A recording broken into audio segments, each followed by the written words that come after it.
Fala moçada, bem-vindos a mais um vídeo, bem-vindos. Muito bem, hoje, neste vídeo aqui, irei falar mais um pouquinho sobre o Gênesis 3. E sem perder tempo, né, porque a gente já leu ele num outro vídeo,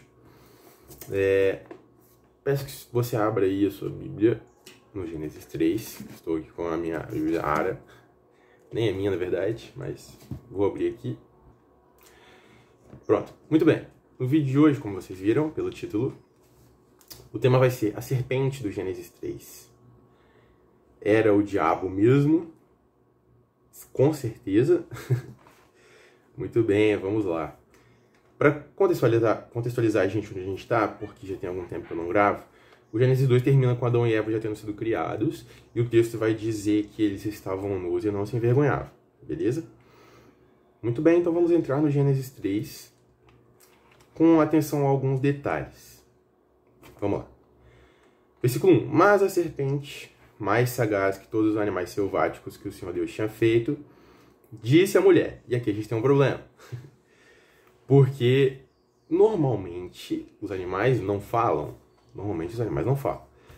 Então, o autor do Gênesis coloca uma serpente falando com a mulher. Então, é no mínimo estranho.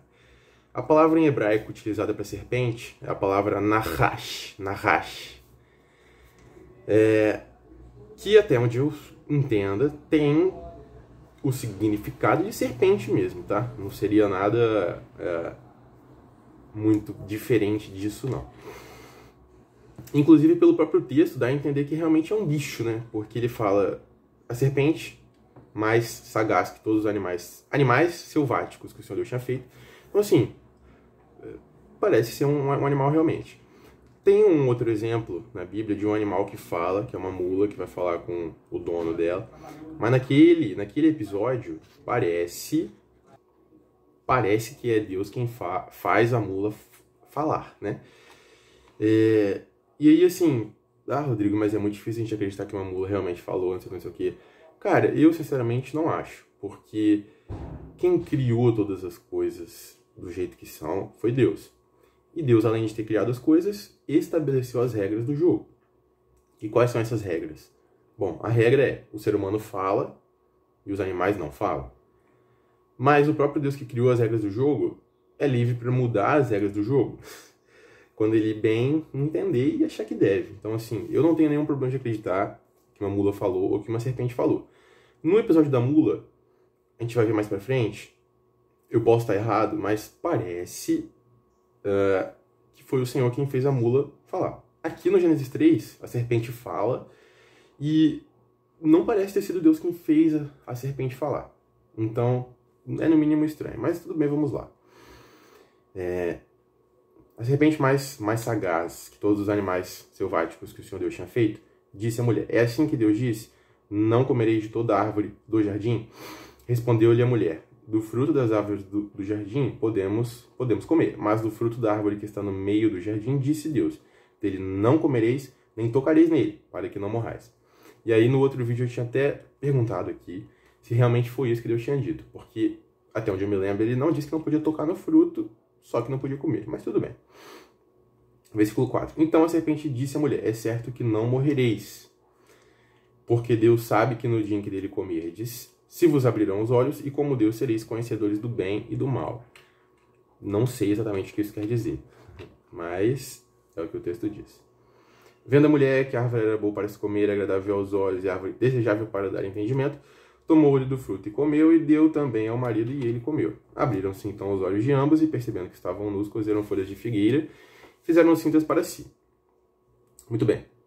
Daí vai seguir aqueles episódios lá, em que Deus chega, fala com Adão, fala com Eva, pergunta se eles realmente comeram fruta, aí Adão vai culpar a mulher vai culpar a serpente, e aí a gente vai chegar no versículo 14, que diz bem assim, então o Senhor Deus disse à serpente, visto que isso fizeste, maldita és entre todos os animais domésticos, e o és entre todos os animais selváticos. Rastejarás sobre o teu ventre, e comerás pó todos os dias da tua vida. Versículo 15. Porém, inimizade entre ti e a mulher, entre entre a tua descendência e o seu descendente. Este te ferirá a cabeça e tu lhe ferirás o calcanhar. E aí, assim, é lógico, gente, que se a gente pensar na relação biológica que os seres humanos têm com as cobras, a gente vai ver isso também. A cobra normalmente morde os seres humanos ali no calcanhar ou em alguma região próxima, e o ser humano, talvez na época, né, matasse as cobras pisando em cima delas. Só que esse versículo aqui, pelo que alguns outros trechos da Bíblia vão afirmar pra gente, parece não estar falando só disso, tá? Parece que tem algum tipo de promessa messiânica aqui, vamos dizer assim. Aqui não está falando nada de Messias, né? Eu que estou dizendo. Mas parece que existe um problema maior aqui do que simplesmente essa relação dos seres humanos com as cobras, tá? Versículo 16. E aí o versículo 16, ele é complicadinho, tá? E possivelmente ele é a chave para a gente entender por que o animal que fala com a mulher é uma serpente, tá? 16. E a mulher disse, multiplicarei... Isso é Deus falando, tá? E a mulher disse, multiplicarei sobremodo os sofrimentos da tua gravidez. Em meio de dores darás à luz filhos. O teu desejo será para o teu marido e ele te governará. Muito bem. Essa parte finalzinha aqui eu vou deixar para falar num outro vídeo, tá? Porque tem algo que eu quero trazer aqui sobre isso. Mas vou me ater à primeira parte, quando Deus diz que o sofrimento da gravidez seria multiplicado e em dores a mulher daria à luz filhos. Por que eu acho que esse versículo aqui é a chave para a gente entender por que o animal que fala com a mulher é uma serpente? Lembra que eu falei alguns vídeos atrás daquele estudo dedutivo, ou seja, um estudo que a gente fazia fora do texto bíblico para tentar entender o que alguns termos ou simbologias significavam para os leitores originais. Não se resume a isso, tá? Mas essa é uma parte desse tipo de estudo. Muito bem. Depois, se vocês quiserem pesquisar melhor, eu recomendo que vocês façam isso. Mas aparentemente existia um deus, que eu não me recordo se é cananita ou se é um deus egípcio, que era o deus da fertilidade e tinha forma de serpente. Então, assim, pelo fato de Eva ter ouvido a serpente e ter pecado contra Deus, a punição que ela recebe de Deus é que a gravidez dela seria sofrida e em dores ela daria à luz filhos. Então, assim, parece ser novamente o autor do Gênesis botando em oposição um Deus de um outro povo e o Deus verdadeiro, e mostrando que tipo de punição Eva recebeu, ou melhor dizendo, a mulher recebeu de Deus, por ter ouvido a serpente, que num outro povo ali seria o Deus da fertilidade. Eu não vou utilizar esse argumento para dizer que essa cena não aconteceu, tá bom? Não vou fazer isso. Mas eu acho que é uma coisa interessante da gente ter em mente. O restante do Gênesis 3 a gente já leu, a gente já viu. E termina com o homem sendo expulso do jardim. Muito bem. A pergunta, então, que eu vos faço agora é: a serpente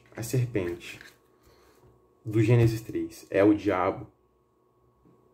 É o diabo? O texto está falando que é o diabo?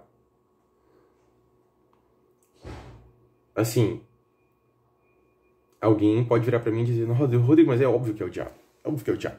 A serpente está falando uma coisa que vai contra o que Deus disse. É óbvio que é o diabo. Olha, é óbvio que a serpente está falando alguma coisa que vai contra o que Deus disse. Concordo.